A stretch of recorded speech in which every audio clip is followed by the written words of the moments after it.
ONews Radio, toute l'actualité nationale et des Outre-mer.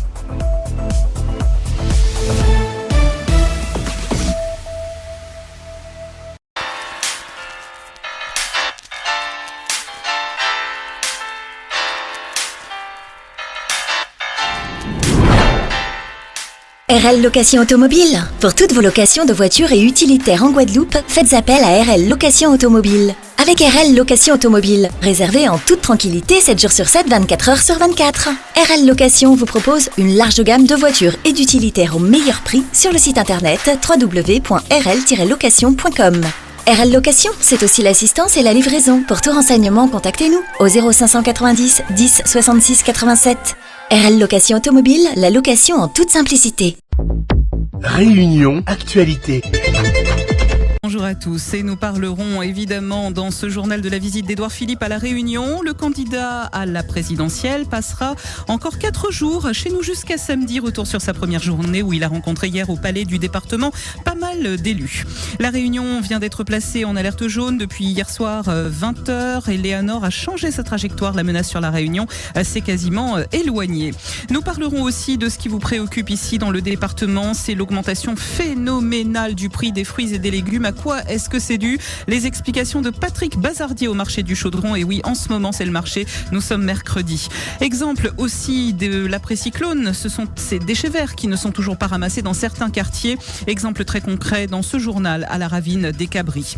Et puis le cas d'une personne qui habite dans la résidence Les Cascades qui semble bien porter son nom. Des années que cette famille se plaint de fuite d'eau dans leurs habitations. L'eau coule près des prises de courant. C'est un immeuble de la SIDR. Notez ces 3 rendez-vous qui vous attendent sur Freedom aujourd'hui. Le premier rendez-vous est à 13h. Freedom Nets invités, rencontre avec Marie-Armande Moutou, Henri-Claude Moutou et Pierrette Payette. Et oui, tous ces 3 artistes sont là. C'est pour ça qu'on vous parlait de 3 rendez-vous. Ce sera de 13h à 14h dans Freedom Nets invités. Bonne humeur garantie et petit coup de musique en live aussi avec Max et ses invités. Et puis à 17h, on redevient sérieux. On va parler de vos droits avec une émission spéciale MDPH. Madame Aude reçoit Deva Radakishna, une émission droit de parole, 17h-18h avec vos appels en direct. Et côté météo, comme je vous l'ai dit, nous sommes en préalerte cyclonique jaune. Le système Eleanor passera à 330 km dans l'est de la Réunion dans la journée de vendredi. Il ne représentera pas beaucoup de danger pour notre île. Et aujourd'hui, le temps est lumineux et venteux sur la Réunion, sauf dans l'est. Allez, retour sur le premier jour de visite d'Édouard Philippe à La Réunion. L'ex-premier ministre est dans l'île pour la première fois de sa carrière jusqu'à samedi. Les vidéos de cette première journée sont à revoir en replay sur freedom.fr. Une journée où Édouard Philippe a rencontré pas mal d'élus au Palais de la Source et aussi à la région. Il a rencontré d'ailleurs les patrons de ces 2 instances, Huguette Bello, Cyril Melchior. En fin de journée, c'était Erika Baredge et il a aussi rencontré certains maires qui avaient fait le déplacement à Saint-Denis pour le rencontrer. Et parmi eux, Jannick Atchapa, le maire de Bras-Panon. Hier, il était au département pour accueillir le maire du Havre, potentiel candidat à la présidentielle, même si, il faut le répéter, ce dernier ne s'est pas encore totalement déclaré officiellement candidat. Écoutez, Jannick Atchapa, maire de Bras-Panon, au micro d'Audrey Lorette. L'écouter déjà, comprendre qu'est-ce qui motive son déplacement et quels sont les enjeux qui sont les siens et puis les enjeux de la Réunion. Après, moi, ce qui est intéressant, c'est qu'il s'agit d'un élu qui a occupé un poste important au sein de la République, mais qui est également maire. Et donc, c'est je pense, un échange qui va être fructueux. Reste à savoir, évidemment, s'il est candidat ou pas à l'élection présidentielle. Ça, on le saura prochainement. Et puis, notre position par rapport à cette éventuelle candidature. Est-ce qu'il est présidentiable pour vous?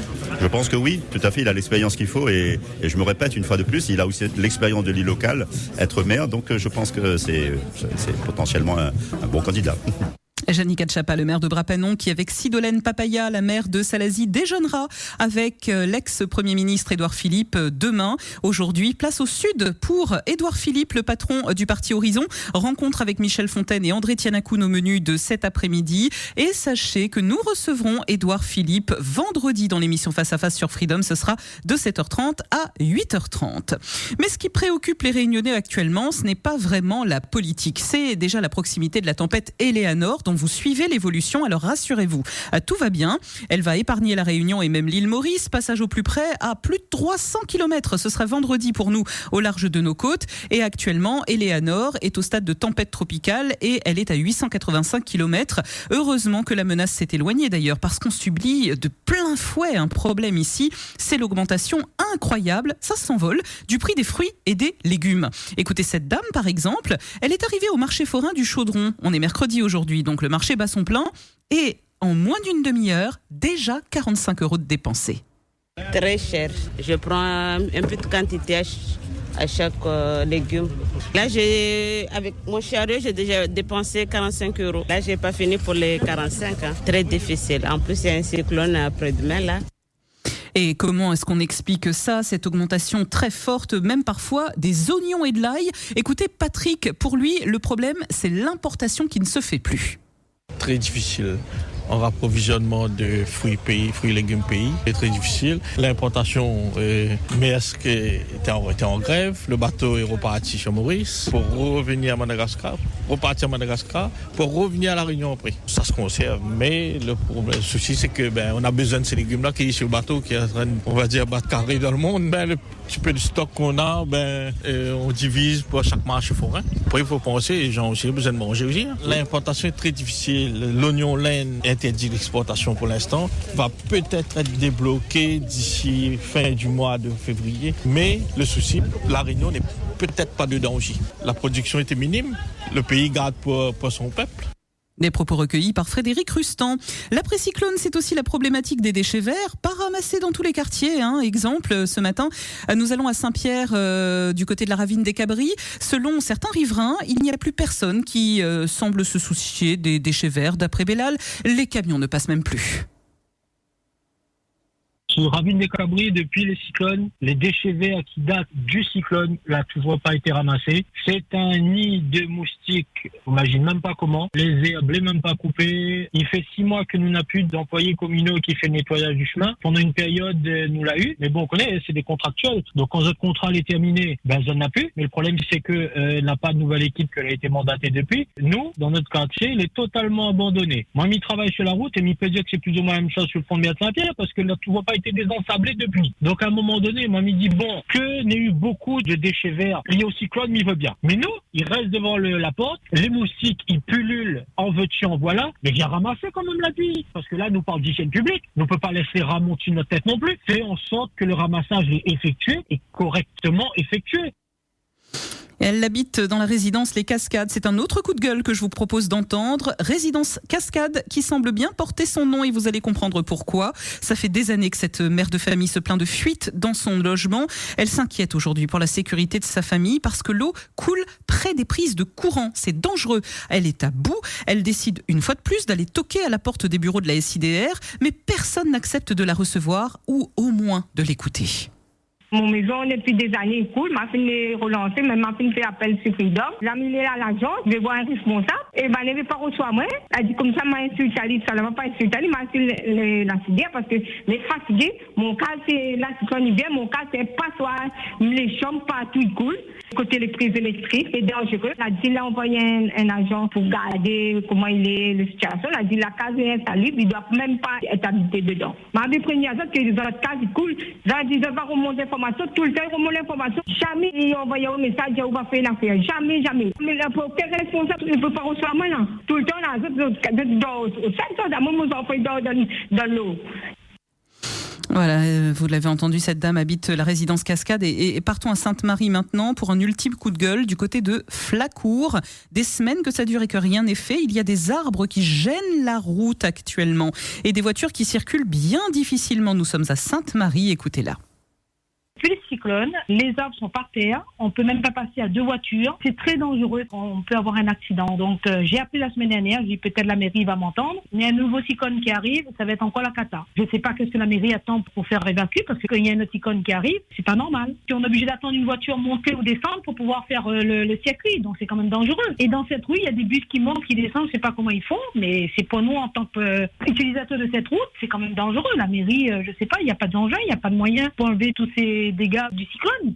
Ah non, il y a un gros problème. Là, il faut que la mairie de Sainte-Marie se réveille parce que là, vraiment, c'est quand même aberrant d'être dans des conditions comme ça. C'est pas normal. C'est pas nous de nettoyer les routes.